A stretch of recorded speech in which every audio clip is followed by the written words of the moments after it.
ഗുരുവായൂരപ്പ, നിന്റെ തിരുനടയിൽ ഞാനുണ്ട്. ഒരു ഭാണ്ഡം നിറയെ നിന്നെ ഏൽപ്പിക്കാനുള്ള സാധനങ്ങളാണ് അതിൽ. അതെന്തൊക്കെയാണെന്ന് പറയാൻ പുറപ്പെട്ടാൽ ഞാൻ പൊട്ടിക്കരഞ്ഞു പോവും. ശ്രീലകത്തിരുന്ന് നീയും കരയുന്ന എനിക്കറിയാം.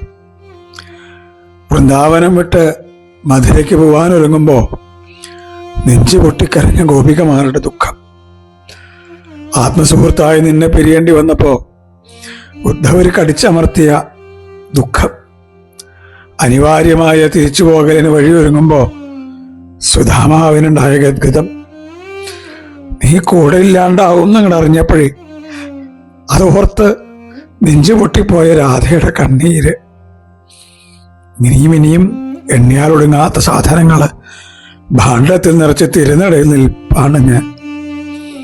കണ്ണാ, ഒന്ന് ചോദിച്ചോട്ടെ,